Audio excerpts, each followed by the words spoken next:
He got the 2 items. He bought the unknown ball and the necklace. He was still curious why his keen intuition skill reacts to the ball. He used magic on it, but nothing happened. He kept it in his inventory and used magic on it from time to time. He arrived in Korea and was picked up by Chae-Sayun. Jun-ho was thankful that she came to pick him up. She told him that it was part of her job. Then asked him if they were going straight to the association. He remembered something and gave her a present. Jun-ho said that he didn't know what to buy, so he just looked for a book and wasn't sure if she will like it, and that it was the only one left. She was happy and said she looked everywhere for a copy, but it was already sold out. Jun-ho told her to wake him up when they arrive at the association. In the president's office, Jun-ho told Duke what he found out during his Las Vegas trip. Duke was angered and drank the alcohol. He calmed down, and Duke told him Kwan Noya was looking for him. He said that the sword that he requested will be finished tomorrow, and wanted to give it to him in person. Duke assured that with Jun-ho's current career there will be no suspicion even if they meet. Jun-ho agreed. Duke told him to go tomorrow. Jun-ho decided to take a rest. Jun-ho arrived at Kwan Noya's shop and thought it was the same as it was 25 years ago. He entered and saw Kwan Noya's grandson on the forge and couldn't believe it was the same kid that he knew back then. He leads Jun-ho to his grandfather. Noya couldn't believe after seeing him, as it was hard to see him around. Jun-ho smiled and said it's been a while. The grandson was confused knowing that this was their first meeting. Noya asked his grandson to serve agarathi for Jun-ho. Jun-ho praised the grandson's skill, but Noya said he still has a lot to learn. Jun-ho joked that why has he not welcomed him back. Noya patted him on the shoulder and said he had already gone through a lot. Noya asked him why he came back as a player. Jun-ho showed him the frost power he acquired, and Noya knew it was the Frost Queen's skill. He explained that he can save his teammates with it. Jun-ho reminded Noya that they made a contract together a long time ago, and Noya said with a serious face that his contract was with Spectre, not with a newbie named Seo Jun-ho. Jun-ho was stupefied. Noya laughed, as he was just joking with him, and wanted to see his stupid face since it's been a while. Jun-ho thought Noya called him there to make fun of him. Noya showed him the sword he made. Noya says he wielded the hammer for him, and Jun-ho wields the sword for Noya. That was their promise. Jun-ho held the sword and thought it was perfect. Noya explained that he mixed new materials and the durability is better. Jun-ho checked the sword stat, and saw it was called the Black Dragon Fang. A unique great item. He compared it with the swords that he used from the association's storage and found it was on a different level. Noya said he has gotten even better after 25 years and invited him to play Go. Jun-ho was surprised as Noya had never beaten him before in Go. Noya shouted, saying that he was far better now. The tea arrived and Juno was surprised, as he hasn't tasted this kind of tea before, and asked Noya what is it. Noya offered to tell him if he beats him at Go. Jun-ho smiled and agreed. After a while Noya was fuming after losing to Jun-ho. Jun-ho calmed him down and reminded him about the tea. Noya explained about the second floor race. They are monsters that resembled humans like orcs and elves. He said that they have changed since the second floor opened and that they are intelligent enough to communicate with humans. Jun-ho asked if even orcs can communicate with them. Noya confirmed, but not all second races can do it. Jun-ho asked why he brought them up. Noya said that the agrity came from the elves. Jun-ho thought if he can get to the second floor then he can get some of the tea. Noya scoffed because unless he finds intelligent elves and make a connection with them, he can't get it for even 1 billion gold. Jun-ho asked Noya if he knows something about the unknown ball he got from the auction. Noya scolded him that he is not a sage and doesn't know everything. But he knew it was an elven item and was sure because he met an elder of an elf tribe before and felt the same energy from the ball. Noya suggested he goes someplace where he can meet elves. Jun-ho bid his farewell. The grandson gave him some agarite as Noya told him and said his grandfather must really like him. In the car Chae-Sayun informed him about a gate in England where dark elves appear. The gate is called Wild Forest and asked if he was interested. Jun-ho said yes. She continued that even players all over the world are gathering. Jun-ho asked for the info on the gate, and it is located in Grantham, England, and the goal is to kill the Dark Elves tribe leader. Party of capacity of gate is 200 people. Calciner was furious after finding out that the watchdogs have been annihilated. The minion thinks that we're caught in a trap while trying to take care of Jun-ho. As they were talking, Natsude Halo arrived and asked him if Seo Jun-ho killed his disciple. Calciner's answer was unsure. Natsude Halo slammed him on the wall as he didn't like his answer. Calciner begged for a chance, and he will bring Jun-ho to him. Natsude Halo released him and give him half a year to bring Jun-ho to him. Cal Singer reasoned that he can't bring Junho to the second floor, as Junho needed to be at least level 30, and there was no way Junho can do it in 6 months. Natsid Halo warned him that his life was on the line and to make it happen. As he disappeared, Cal Siner asked his minion to look for a pathfinder. A pathfinder allows him to go down the dimensional elevator, while evading the association. Cal Siner decided to go to the first floor himself. Meanwhile, Junho arrived early in England and plans to clear smaller gates as a warm-up. Junho thought that if 200 players can enter, the dungeon will be extremely difficult, and knew he can't protect all 200 people. At the day of the raid, strong players gathered near the gate. Cham Minwo was looking for someone. One of his teammates teased him if he was looking for Junho. He remembered how Junho fought the Cinder Fox and admired him. He was excited to show him how he has changed. They noticed Junho and approached him. Junho thanked Minwo for carrying him out of the gate after fighting the Cinder Fox. Minwo asked him if he would like to join their party. Junho agreed, as it would be inefficient to go alone. After they entered the gate, and Junho was confused after seeing the other guilds going off on their own. Minwo explained that they use terminals these days to communicate. After entering the gate, Junho was clueless. One of the members teased him about being a time traveler from the past. Minwo introduced the other members to Junho. Choi Jinpyo was the healer, and the girl that teased him was Seo Mary. Her skill let her see the close future of whoever she look at. But it has a long cooldown. She also needs to tell the target what she saw. There will be a penalty if she doesn't. She sees Junho's future and amazed by how he killed 10 dark elves by himself, and thought he's amazing. Junho thought that she can tell him about his friends. Mary clarified that her skill is only a sneak peek and she can't see far into the future. It isn't always accurate, as the future is ever changing. They can use her skill to see if any danger lies ahead. Minwo showed Juno other teams' location as they communicated that they haven't seen any dark elves yet. Mary thought the reason they haven't found any dark elves is that the dark elves' numbers are low. Junho thinks there is something wrong and that there was no way the enemy's numbers are low as the party capacity is too high, and was suspicious as to how they haven't found any dark elves. Junho explained that dark elves are prideful beings that they wouldn't stand by when there are intruders. Juno asked Mary to tell him around what time they were fighting when she saw his future. She estimated it was at night. Junho thought for a while, then took out a sleeping bag.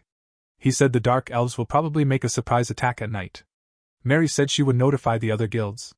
Juno said they might not believe it. Junho said he will take a nap first, and then they will take turns resting. Night came, then we see 2 players on watch talking in front of a bonfire. The other player said, what if the dark elves really made a surprise attack? The other player was doubtful and said it was nonsense. He mocked the dark elves' intelligence, and how they couldn't resist the temptation of power, and that they were incapable of organized attacks. They noticed multiple eyes in the darkness, and were relieved when they see it was just wall dogs, thinking they were afraid of the fire. The player who mocked the elves then saw figures in the trees and told the other player to wake the team up as they were surrounded by the dark elves. Junho suddenly woke up feeling something was wrong. Mary told him nothing has happened yet, and he could go back to sleep. He asked about the other parties and she said night watches posting updates every 30 minutes. Mary was confused as to why no one has posted and thought there might be a problem with the communication. Junho knew they have been attacked. As he saw with his hunter's night skill the dark elves surrounding them. Junho smiled as he was excited seeing the dark elves making coordinated attacks with trained wall dogs. Juno ordered Mary to wake Minwo. She wondered why, as she doesn't see anything as she was talking. A wool dog attacked her from behind and Junho killed the monster, as the dark elf riding the wool dog fell into the bonfire. Junho thought he shouldn't use the sword given to him by Noyet to face these small fries. Junho killed the attacking elves. He noticed one elf attacking him, but let it stab him in the back. Junho was satisfied with the armor Quan Nuya's grandson gave him. As the attack kills every elf, but Junho intended to let one elf run to the forest, so he can use the Confessions of the Dead and read its memory without his party seeing him. One of the elves attacked, and Junho killed him instantly, and told the other elf to run. After seeing the elf's memories, he comprehended that the dark elves ate the branches of the world tree and gained power in exchange for their intelligence. But the leader's intelligence wasn't affected, and saw they have 1,000 dark elves and the dark elven knights the leader's bodyguards. Junho came back to the party and made an excuse that he chased one elf. Junho asked how are the other parties. Mary said that they can't reach anyone and probably they are in the middle of a battle, or may be wiped out. Juno said they need to save them. Meanwhile, the other parties are overwhelmed by the attacks as one player asks for help. As he sees the elves attack to finish him, Junho arrives and killed the elf and the wall dog. The party leader thanked Junho, saying he was the savior of the Blue Whale Party. Junho asked how many casualties. The leader said they lost 5 people and blamed himself for what happened. Junho asked the Blue Whale Party to head north, saying they can fight together and minimize their casualties. Junho estimated that there are at least 500 dark elves remaining, and they had a chance at winning if they survived the night. Junho told them to go north and gather the others, then come to the east after cleaning up. The leader has lost morale after what happened. Junho told them they have to keep fighting and carry out revenge for their comrade. The leader thanked him and decided to follow Korea's new star. In the next scene, we see a player making his last stand, and surrounded by wall dogs he accepted his death, but was surprised to see the attacking wall dogs get killed. He saw a man and wonders who it was. The player was thankful, and if it wasn't for Junho they would have been annihilated. They survived the night, and Junho estimated that the elves lost half their forces and probably won't attack them anymore. Junho thought they should be on the offensive. He saw 2 players arguing about whether they had to clear the gate as fast as possible and send the critical players to a hospital with high-level healers. The other players reasoned that it isn't fair for everyone to sacrifice themselves for one person as they aren't prepared to fight. Junho sighed seeing this. Manhwa asked him what he thinks. Junho explained that both options have pros and cons, but thinks the best option is to clear the gate as soon as possible, and the reason for clearing it quickly is that they would be at a disadvantage the longer it takes. A player asked if they assumed that 500 dark elves left. What about the wall dogs? Junho assured them that there aren't any more of them, as he saw the size of the wall dogs chasing the last player they rescued and understood that they were pups. Dark elves used the pups as they lost all of their adult wall dogs, and they won't be able to attack them at night anymore. Junho continued that the dark elves may attack their camp with poison arrows until they are tired and then finish them. Everyone agreed. Junho approached Mary to look into his future, as she saw where the dark elves' hideout is located, and also saw a dark elf with an ominous aura and 5 dark elves with better armor surrounding it. Junho thought they might be the tribe chief and the dark elven knights. He was a bit disappointed as he already knew most of the information. Mary asked that he was holding something made of ice and asked if it was an artifact. Junho was surprised and asked her to go back to the camp. First he thought the tribe chief was strong enough for him to use the frost skill and was worried. After heading to east, they found the dark elves' lairs and that elves were not guarding the entrance. Junho stretched and asked if everyone is ready. All 147 players were ready. As they arrived at the dark elves' lair and noticed that there is only one entrance. Junho said the chief was smart, and if there was only one passageway, means that if they can't kill all the elves inside they won't reach the tribe chief.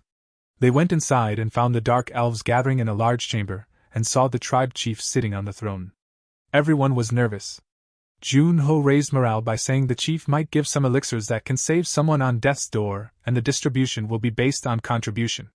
Everyone cheered and charged to the dark elves.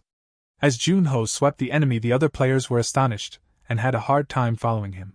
Manhwa tried to follow Junho but was overwhelmed. Junho told him to fall back and that it will be dangerous, and Manhwa thought it was crazy to go alone. Junho told him he does a lot of crazy things. Manhwa knew he can't fight by his side yet, and he still have a long way to go. Manhwa thought he won't fall behind next time. Junho smiled and anticipated their next meeting. The dark elven knights blocked Junho, and he decided to take out the sword Noya gave him. These dark elven knights before became corrupted. They were elven knights that protected the kingdom. They used sword techniques and borrowed the strength of the spirits. Junho thought he couldn't defeat them normally, but since their spirit contracts are cancelled, he was confident that he can defeat them.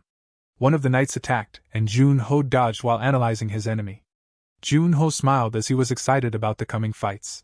He countered and cut the knight's arm off. The elder knight tried to run away, but Junho blocked him and then stabbed the dark elven knight. The other dark elven knights watched as Junho told them to try harder. Junho noticed that the players are struggling and starting to get overwhelmed by the dark elves. Players getting injured and the healers can't keep up. The players are getting exhausted. But then players see that dark elves running were getting killed by dark elven knight. As they noticed that Junho was luring the dark elven knights to the dark elves and destroying their formation. The players knew Junho was helping them. Manhwa rallied the players and attacked. Junho, seeing the players take the upper hand, and decided to finish the dark elven knight chasing him. The tribe chief watched as his minions died. The tribe chief was angered by Junho's mocking and was ready to fight. The chief took a tri-stance, and Junho was surprised because only elves with the power of spirits can use that technique called Genie Aminus, and the corrupted dark elves can't use it. The chief attacked and they clashed swords. After the exchange, Junho knew it was an original technique made by the tribe chief. The chief and Junho trade blows until Junho managed to injure him. The tribe chief, seeing his loyal followers dead, was enraged and attacked Junho. He was sent flying before crashing to the wall. The chief followed with another attack, but Junho dodged and thought this was the power they saw in Mary's vision. Junho took out a gun, but the tribe chief sliced the bullet and attacked Junho. Junho knew he can't win without his frost powers, but was hesitant seeing there were too many people watching him. The tribe chief landed a kick on Junho, which sent him flying to the walls. Junho was severely injured and can barely move. The tribe chief was in the motion of killing Junho, but the other players grabbed the tribe chief, stopping his attacks. Manhwa ordered to protect Junho. The healers came up to Junho and found his ribs are broken, and it will take 30 minutes to heal him. One of the players said that they saw him defeat the Dark Elven Knights and push the enemies alone, and told him that it was inspiring. There were only a few enemies left, which was why they were able to help him. Junho asked them to give him 10 minutes to recover. The players were struggling to hold the tribe's chief and doesn't know if they can hold on for that long. The chief broke free and started to attack the players. The tribe chief was furious seeing the players not giving up. The tribe chief felt nervous seeing Bai Junho looking at him. The tribe chief went on a killing spree, putting the players in desperation. Junho stood up and thanked the players. The tribe chief attacked, but Junho covered both of them with a screen blocking the players outside. The players thought it was the tribe chief's skill and was worried about Junho. Junho said that chief trapped him inside. Then chief asked Junho if he was hiding his true power. Junho froze the area while asking if this is what a boss monster feels when looking down on humans. Junho divided frost power into 3 categories. First was the utility, where he freezes the ground, giving him a field advantage and lowering his opponent's stamina. The second was intuitive, he covers his armor in ice to increase his defense. The final is by using the frost skill to attack. He covers the watch guard of darkness and ice, saving him mana. The tribe chief blocked Junho's attack and asked him why he hid his power. He answered that he couldn't help it, and asked the same question to the tribe chief. The chief explained that his ability allows him to borrow the power of a corrupt spirit, and something he can use for a long time. Then Junho told the tribe chief that he will only need 5 minutes to kill him. The chief laughed, but he stopped when Junho displayed a skill similar to a sword aura. Junho explained that it was a technique he created which strengthened the sword using his magic, and he called it Ramadet. Junho attacked and the tribe chief didn't have the time to react. In the next scene we see the tribe chief on the floor with Junho's sword embedded in his chest. The chief requested Junho to finish him in one strike. Junho showed him the unknown ball, asking if he knew what it was. The tribe chief was surprised to see that it was a spirit egg and that the spirit can be born wherever there is the power of the world tree. The tribe chief gave Junho his necklace, which contained the power of the world tree, and told him to pour his magic into the egg to hatch it. The tribe chief prayed to the world tree to have mercy on his followers as he was dying. Junho couldn't believe that the ball was a spirit egg. If someone make a contract with a spirit, they can use powerful abilities without consuming mana. Junho remembered feeling jealous when he sees people with a spirit. Junho was sure it was a darkness spirit, as spirits make contracts with those who have good synergy with it. Then Junho hatched the egg with his magic. Outside, the smoke players were smiling that they have defeated the remaining dark elves and were waiting for Junho to come out. They were all worried. They then suddenly saw a message stating they have cleared the gate. They cheered for Junho.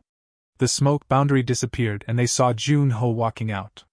The players greeted and thanked him, but Junho just said he was fine and walked away. They thought it was because of the hard-fought battle.